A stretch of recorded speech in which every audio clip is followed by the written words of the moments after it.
Começamos, então, chegamos com mais um correspondente médico neste formato diferente, um pouquinho distantes, mas o conteúdo permanece o mesmo. E o que permanece o mesmo também é a sua participação, hein, gente? Por favor, hashtag correspondente médico. Vai lá no Twitter, deixa seu comentário, deixa sua pergunta e eu compartilho aqui com o doutor. Cadê o doutor que eu quero ver? O doutor Fernando, muito bom, tudo bem? Muito bom dia, Elisa. Muito feliz de estar aqui com você novamente. E vamos trabalhar? Vamos trabalhar. Eu estava sentindo falta, doutor Fernando, de poder ouvir isso. A última vez que nós estivemos juntos aqui no quadro foi em dezembro. Faz muito tempo, então. Então, vamos lá, reaquecendo os motores com o doutor Fernando Gomes. Pois bem, vou trazer então o primeiro assunto a respeito deste momento que a gente está vivendo de Covid-19, a variante Ômicron, e de que maneira ela se demonstra, né? Ela aparece no nosso corpo. Um estudo feito pelo Instituto Nacional de Doenças Infecciosas do Japão, olha só, aponta que o pico de transmissão da variante ocorre entre 3 e 6 dias depois que os sintomas começam. E depois de 10 dias, ocorre uma grande diminuição das chances de transmissão, segundo esse estudo.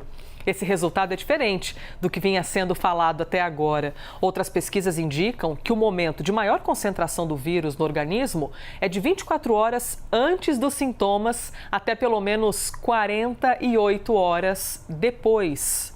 Doutor Fernando Gomes, explica pra gente, por favor, de que maneira os pesquisadores chegaram a essa conclusão e quais são as grandes diferenças quando a gente compara com outras variantes, por exemplo? Elisa, quando a gente fala da construção do conhecimento científico, obviamente não é apenas um trabalho que traz toda a sua contribuição. Então, diversas observações por diversos cientistas ao redor do mundo acabam construindo esse quebra-cabeça e cada um é responsável pela construção e por oferecer uma peça a mais. O que esse estudo mostra, através da detecção diária do coronavírus, no caso o RNA do vírus no corpo da pessoa no decorrer do tempo, é que existe uma maior concentração do terceiro ao sexto dia após o início dos sintomas, o que faz a gente levar em consideração que esse momento, então, seria um momento mais propício para que a contaminação viesse a acontecer. E a redução acaba sendo sensível depois de 10 dias, ou seja, com mais de uma semana, mas menos de 2 semanas completas.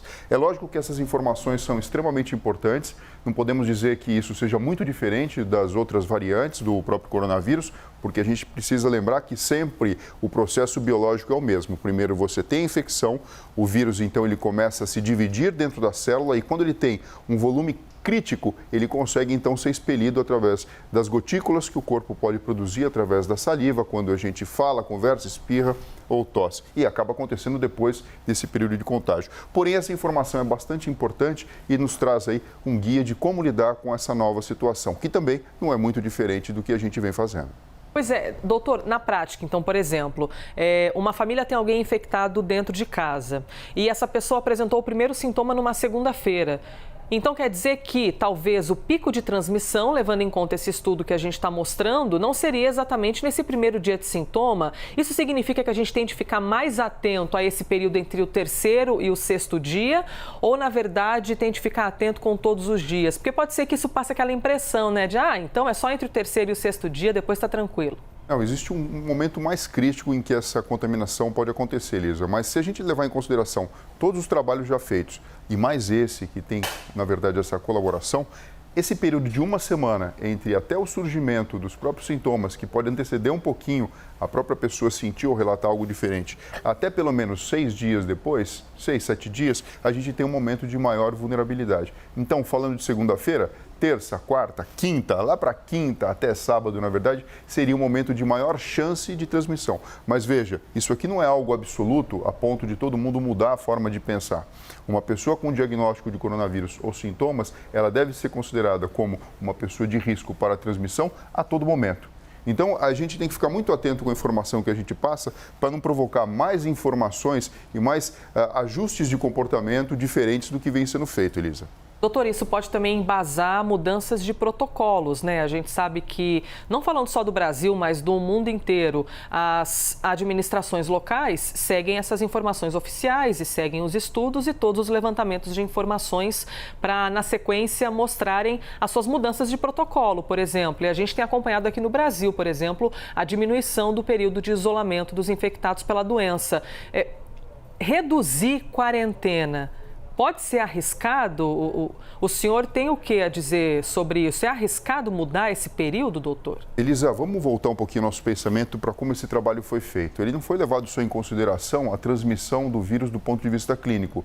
Todos os pacientes que foram incluídos nesse estudo, eles foram testados. Então, quando eu falo de reduzir quarentena ou tentar deixar no limite necessário para que seja seguro, sem, na verdade, prolongar dias a mais que seriam desnecessários do isolamento do indivíduo, eu preciso aqui associar algo ativo, que acaba sendo o teste, a testagem. Se eu tenho o quadro clínico e tenho o teste como um aliado, eu consigo, então, desenhar para aquela pessoa algo mais personalizado e mais curto do que simplesmente dizer, fique 2 semanas em casa.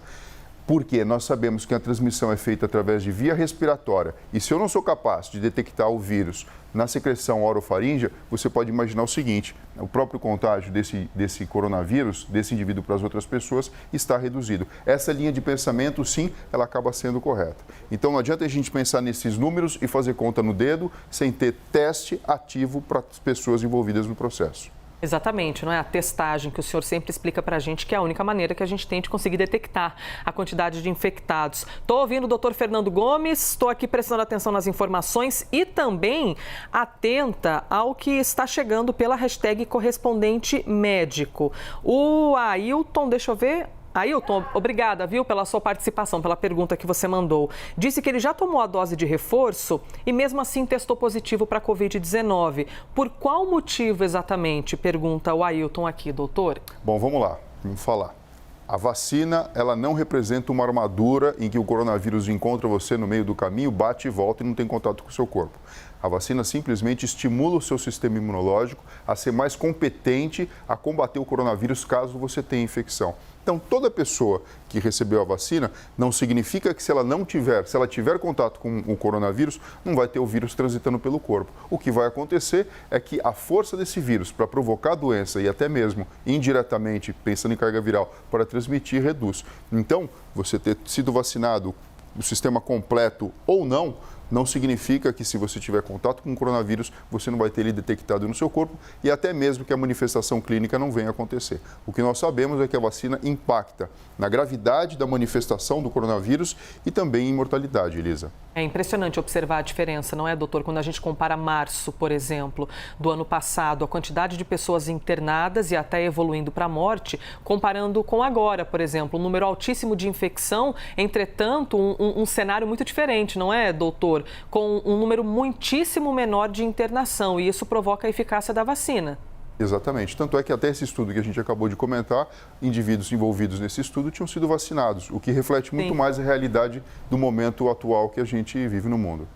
Vamos em frente, então, hashtag correspondente médico, mande sua pergunta, seu questionamento. Adoramos todas as perguntas que chegam e tem até uma interessante aqui que eu vou deixar de sugestão para a gente falar em outro dia, sobre pessoas que têm uma imunidade assim fora do comum, que tudo acontece que não pega Covid-19. Tem um comentário aqui, doutor, em relação a isso, mas eu vou guardar dentro da gaveta para a gente poder trazer nos próximos episódios. O próximo tema é o seguinte, é um estudo feito por pesquisadores brasileiros baseados em dados...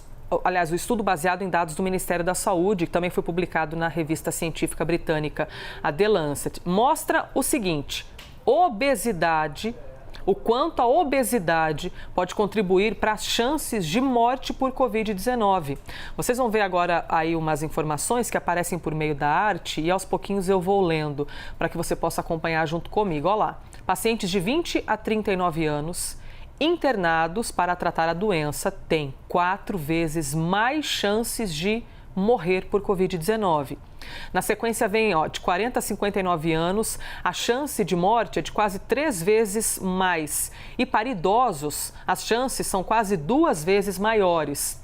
Quando analisados pacientes obesos com diabetes e doenças cardiovasculares, as chances aumentam de forma significativa entre os adultos e os jovens. O cirurgião do aparelho digestivo, Rodrigo Barbosa, falou com a gente sobre esse assunto. Vamos ouvi-lo, então. É importante compreender o impacto desse estudo divulgado na revista The Lancet, um estudo brasileiro, o qual mostra o aumento da mortalidade na Covid-19 quando associada à obesidade na população jovem. Há um aumento bem expressivo, principalmente quando associado a outras doenças como diabetes.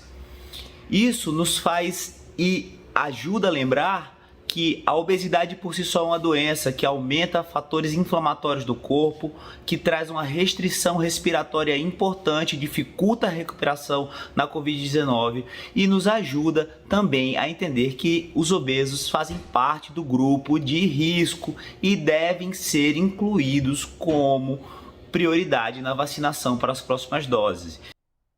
Doutora, a gente vê então as informações que vão sendo atestadas por meio de estudos, mas esse é um cenário que há muito tempo a gente vê aqui no quadro e discute muito com o senhor, não é? A questão da obesidade, que é de fato um risco para quem pega Covid-19.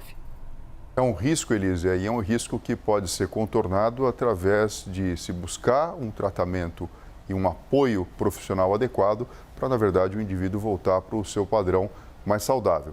Então, o que nós sabemos é que o indivíduo com obesidade, com excesso de gordura no corpo, ele tem uma predisposição à resposta inflamatória muito mais exacerbada. Vamos lembrar, o coronavírus ele tem uma fase de infecção viral, no qual o próprio micro-organismo se multiplica, e uma segunda fase, e essa sim acaba sendo muito grave e que compromete a saúde, que é uma fase inflamatória. Se já tem um organismo que tem uma resposta inflamatória mais exacerbada, e eu falo aqui do ponto de vista sistêmico, envolvendo os mais diversos órgãos, eu coloco então essa pessoa numa situação de risco que pode ser, na verdade, administrada. Então todo mundo pergunta, né, como eu posso fazer para evitar ter uma complicação grave do coronavírus? A gente fala vacinação, tem um estilo de vida saudável. Controlar essa questão e identificar a obesidade também acaba sendo importante e de uma maneira ativa. Você pode sair dessa situação de risco para ter uma complicação mais grave pelo coronavírus. Pois é, a gente sempre fala também a respeito dos exercícios físicos, não é, doutor? É claro que quando a gente fala de obesidade, não dá para resumir apenas a exercício físico, a pessoa precisa procurar um médico, precisa compreender, o senhor já explicou isso muitas vezes aqui pra gente, não é? Esses motivos da obesidade, mas o exercício físico acaba sendo uma ferramenta muitíssimo importante na hora de combater a obesidade e conseguir se proteger contra a Covid-19. Olha só que interessante essa informação que a gente traz aqui para vocês. Pular corda. Tem gente que fez isso a última vez só na época da escola, cantando aquelas musiquinhas, brincando com os amigos, mas eu tô falando de outro tipo de pular corda. Aquela também. Mas essa aí, ó, do exercício físico, que você coloca intensidade, que você vai numa rapidez maior. Você sabia que pular corda pode trazer mais resultados do que a corrida? Pelo menos é o que aponta um estudo publicado em uma revista científica americana de esportes. Olha lá, de acordo com os pesquisadores, quando você está pulando, o pé atinge o solo por períodos mais curtos de tempo do que durante uma corrida. Ah, por essa nós não esperávamos, doutor Fernando Gomes. Quer dizer, até que esperávamos, né? Mas agora, isso sendo legitimado por meio de um estudo, o senhor pode explicar para a gente como exatamente os pesquisadores chegaram a essa conclusão? Eu vou te contar um negócio, pular corda. Parece fácil, doutor Fernando, mas vai batendo aquela falta de ar, aquela taquicardia, que é uma loucura, gente. Você não aguenta nem chegar nem um minuto pulando corda, doutor. Ô, Elisa, fazendo uma comparação biológica da performance cardiovascular e também análise do próprio movimento, quando a gente fala da própria análise do que acontece em termos de contato com o solo, essa conclusão foi possível de ser atingida. E acaba sendo uma coisa bastante importante e oportuna para o momento, né? Imagina, as pessoas nem sempre podendo ter acesso a parques, ambientes abertos, com toda essa questão de muitas vezes uma restrição de movimentação pela própria pandemia, poder fazer um exercício físico aeróbico dentro de casa acaba, na verdade, representando algo muito interessante e muito importante. Então, com esse tempo de menor contato ao solo, quando a gente observa do ponto de vista cinematográfico, né, a própria marcha, corrida e o pular corda, faz com que a gente entenda que esse tempo menor de contato ao solo faz com que o corpo, na verdade, tenha um exercício muito maior, tanto do ponto de vista muscular como ósseo-articular. E então isso traz todos esses benefícios que a gente consegue ver aqui no telão. Ganho de velocidade e força, então a gente está falando aqui de performance muscular, melhora do equilíbrio e aqui, Elisa, tem algo bastante interessante que acontece em sincronia com o sistema nervoso, trazendo, na verdade, o que a gente mais quer. Não adianta você ter força, movimento e, na verdade, o equilíbrio não estar presente. Aumento da densidade óssea, isso porque o impacto contra o solo faz com que a gravidade estimule o próprio osso do corpo, e a gente fala aqui de todo o esqueleto, estimulando então a calcificação, estimulando que o osso seja mais saudável e também vem junto com a nossa preocupação de aumentar o gasto calórico no momento ou numa situação que as pessoas estão se alimentando e nem sempre conseguem gastar as calorias na mesma velocidade, Elisa. Pois é, doutora, é impressionante que quando a gente muda o estímulo corporal, como os efeitos já aparecem ali na hora mesmo, né? Tem muita gente que é habituado a correr, que corre longas distâncias, mas na hora de pular corda, como você muda o estímulo, né? Esses saltos, você não tem o alongamento da pisada, então você fica dando aqueles saltos mais curtinhos e mexe automaticamente com a respiração das pessoas. Isso é benéfico também, mudar um pouquinho esse jeito de fazer exercício, doutor? Sim, na verdade, vamos pensar o seguinte, a gente vive num planeta em que tem a força da gravidade e o nosso maior desafio e, ao mesmo tempo, a maior graça que tem de estar vivo é você poder, através do movimento, fazer coisas diferentes nesse mundo que a gente vive. Quando você muda a sua atividade física, você oferece um desafio novo. Isso faz com que o seu cérebro trabalhe diferente, mas também que o seu corpo trabalhe de uma maneira alternativa. E isso, então, pode impactar em benefícios que a gente está vendo aqui. O que faz, na verdade, né? Todo mundo acaba pensando, então vou ter que escolher, ou eu vou correr ou pular corda. A minha sugestão é que você faça um pouco dos dois, porque com isso você vai estar estimulando o seu corpo de uma forma muito mais completa.